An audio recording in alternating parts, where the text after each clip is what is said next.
एक अजीब सी खुशी की लहर दौड़ जाती है। धनुष के चेहरे के एक्सप्रेशन ही बदल जाते हैं। उसके गुस्से में पड़ चुका सख्त लाल चेहरा बिल्कुल कोमल हो जाता है। काफी देर के बाद धनुष का सर ऊपर उठता है और उसे एक दया से भरा बहुत ही कोमल चेहरा दिखाई देता है, जैसे उस औरत के चेहरे से टपकते प्यार ने उसे नहला दिया हो। उसे अपनी माँ दिखाई देती है, जो इन सभी दुश्मनों के बीच में धनुष को अपनी छाती से लगाए खड़ी थी, मानो पूरी दुनिया से वो धनुष के लिए अकेले ही लड़ रही हो। जहां वहां मौजूद सब लोग धनुष को चोर मानकर उसके ऊपर उंगलियां उठा रहे थे, आरती को शायद इस बात का कोई फर्क ही नहीं पड़ रहा था। ओह गॉड, दिस पेन! मैं तो मर चुका हूं, फिर क्यों मुझे ये पेन रह रहकर टॉर्चर कर रहा है? धनुष जोर जोर से अपना सिर हिला रहा था और अब वो उस चेहरे से अपनी आंखें चुराने की कोशिश कर रहा है, जिस चेहरे को उसकी आंखें पिछले कई हजार सालों से ढूंढ रही थी। धनुष उस कमरे में खड़े बाकी लोगों को सरप्राइजिंगली देख रहा है। उसे समझ नहीं आ रहा कि वो अचानक से यहाँ कैसे आ गया। इमॉर्टल वर्ल्ड में धनुष ने उन 10,000 सालों में न जाने कितने अनगिनत तूफानों का सामना किया है, जहां उसे फिजिकली एंड मेंटली दोनों मुसीबतों का सामना करना पड़ा है। धनुष ने खुद को अपने परिवार के सभी लोगों से बिल्कुल अलग कर दिया था, पर इतने तूफानों के बाद भी वो अपनी माँ से कभी अलग नहीं हो सका था। उसके दिल के आखिरी कोने में बस उसकी माँ ही बसी थी, बाकी उस परिवार का और कोई भी नहीं। धनुष बड़बड़ाते हुए खुद से कह रहा है कि क्या ये जो लोग मेरे सामने खड़े हैं मेरे वही इंटरनल डीमंस तो नहीं है जिनसे मैं इतने सालों से लड़ता आ रहा हूँ? फिर अचानक ही धनुष के अंदर चल रहा वो तूफान, जिसमें कई हजार यादें उसके दिमाग की दीवारों से टकरा रही थी, उन सारी यादों ने जैसे धनुष के दिमाग में एक विस्फोट सा कर दिया हो। उन्हीं कुछ यादों में कुछ ऐसी घटनाएं भी थी जो उसे धुंधली धुंधली ही याद थी। क्या मैं सचमुच धरती पर वापस आ गया हूँ? मेरे उस इमॉर्टल वर्ल्ड में बिताए 10,000 साल धरती पर सिर्फ 1 साल के बराबर है। धनुष को काफी देर के बाद कुछ समझ आना शुरू हो चुका था। 1 साल पहले हुए कार एक्सीडेंट के बाद धनुष का शरीर तो ठीक था, पर उस एक्सीडेंट ने धनुष की आत्मा पर गहरी चोट दी है। उसी एक्सीडेंट की वजह से धनुष की सोचने और समझने की शक्ति पर इतना गहरा इफेक्ट हुआ था कि ना तो जल्दी से वो कोई बात समझकर उस पर अपनी रिएक्शन ही दे पाता है और ना ही जल्दी से उसे कुछ याद हो पाता है। और यही कारण है कि धनुष जिस क्लास का सबसे इंटेलिजेंट स्टूडेंट समझा जाता था, आज उसी क्लास के स्टूडेंट उसका मजाक उड़ाते हैं। वो एक ऐसा स्टूडेंट है जिसे अपने आसपास होने वाली चीजें तो सब समझ आती है, पर बहुत कम मौकों पर ही वो अपनी रिएक्शन दे पाता है।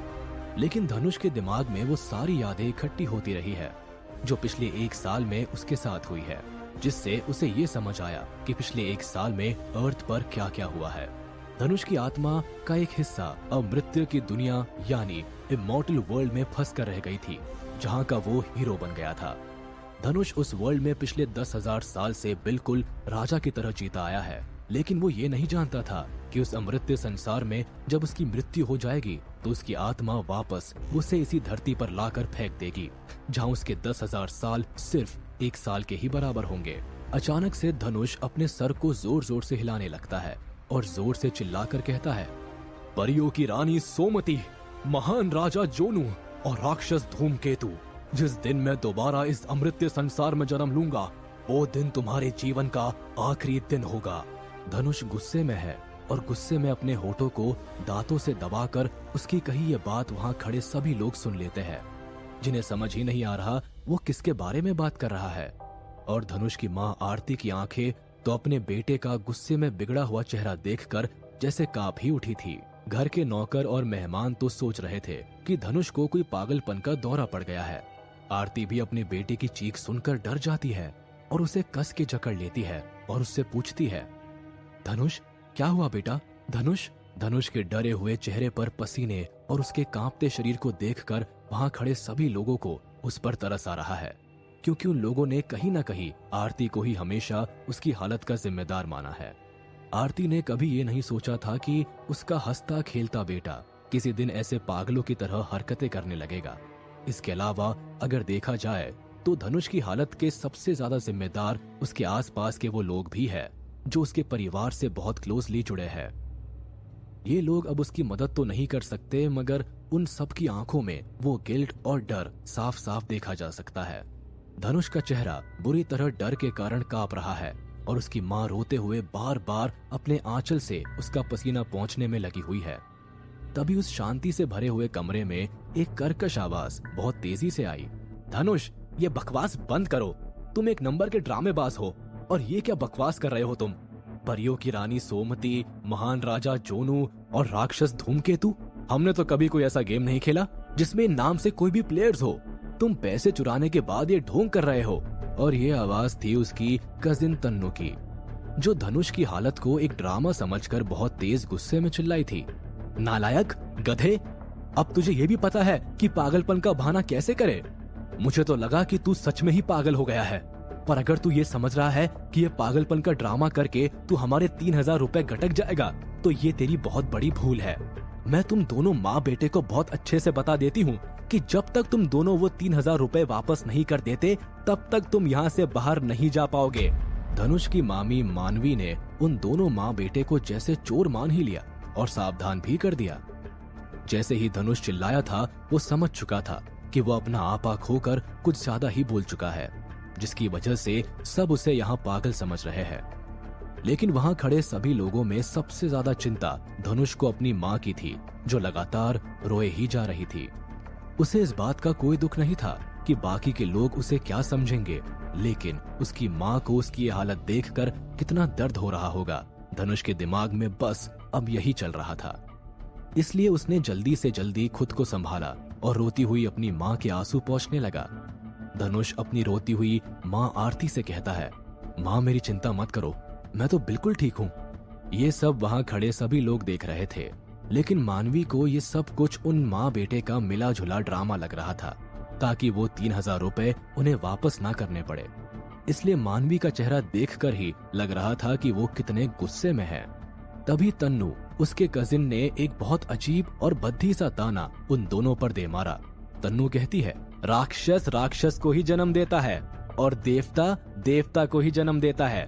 जैसे पेड़ से गिरा सेब उससे ज्यादा दूर जाकर नहीं गिरता, और चूहे के बच्चे बचपन से ही जमीन में गड्ढा करना सीख ही जाते हैं। धनुष सब समझ रहा था कि तन्नू ने ये ताना उसके और उसकी माँ पर मारा है। धनुष अपनी मामी के चेहरे के भाव देख रहा है, जैसे वो अभी जल उठेगी, और फिर तन्नू की ओर देखकर कहता है, तन्नू, क्या तुम में हिम्मत है ये गेम खेलने की? अगर तुम्हें लगता है कि तुम्हें इस खेल को खेलने में बहुत मजा आने वाला है, तो मुझे तुम्हें एंटरटेन करने में बुरा नहीं लगेगा। तनु सरप्राइजिंगली धनुष की ओर देख रही थी। उसे समझ ही नहीं आ रहा था कि आखिर धनुष कौन से खेल की बात कर रहा है। उसके शॉकिंग फेस को देखते हुए धनुष ने आगे कहना शुरू किया, जब उसे आप खो देंगे तभी उसकी हिफाजत करना जानेंगे। जब उसे आप खो देंगे तभी आपके लिए क्या सबसे महत्वपूर्ण है ये जानेंगे। धनुष इमॉर्टल वर्ल्ड में बिताए उन 10,000 साल में सबसे ज्यादा अगर किसी के लिए तरसा था तो वो थी उसकी माँ, और ये उसकी माँ ही थी जो उसकी कमजोरी बन चुकी थी। और अब क्योंकि उसकी माँ उसके साथ थी तो उसमें एक अलग ही एनर्जी दिखाई पड़ रही थी। दिल ही दिल में धनुष ये कसम खा चुका था कि कुछ भी हो उसे अपनी माँ को परिवार के बाकी लोगों से बचाना है। धनुष तो पहले ही खुद को अपना आपा खोने का दोषी मान चुका था, जिसकी वजह से उसकी माँ इतनी दुखी थी। लेकिन जब उसने अपनी मामी और तन्नू के बदतमीजी भरे ताने और बातें सुनी तो वो खुद पर कंट्रोल नहीं कर सका, और उसकी जगह कोई और भी होता तो अपनी माँ की आंखों में आंसू देखकर कोई भी बेटा चुप नहीं रह पाता। इसलिए धनुष ने जिस गुस्से के उबाल को इतने समय से अंदर दबा कर रखा था वो अचानक से ही फटकर बाहर आ गया। जब धनुष अपने उस इमॉर्टल वर्ल्ड से वापस अर्थ आया तो बाहर तो कोई बदलाव नहीं हुआ, लेकिन धनुष के शरीर में एक चौंकाने वाला बदलाव देखने को मिला है। उसकी समझ पहले की तरह ही बिल्कुल शार्प हो गई थी। यहाँ तक कि बोलने का, चलने का तरीका, सब कुछ जैसे काफी बदल सा गया था। ऐसा लग रहा था जैसे धनुष एक न्यू सोल के साथ रिबॉर्न हुआ हो। धनुष की चेतना पहले से तकरीबन 10 गुना बढ़ गई थी, और उसके दिमाग की सोचने समझने की शक्ति तो करीब पहले से 100 गुना बढ़ चुकी थी।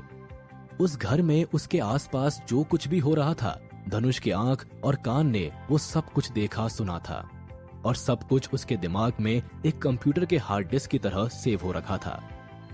इसी वजह से धनुष का अपने शरीर और दिमाग पर कंट्रोल जादुई रूप से एक डरावने स्तर तक बढ़ गया था। ऐसा लग रहा था जैसे किसी रस्सी से बंधा हुआ उसके दिमाग को अचानक से किसी ने आजाद कर दिया हो।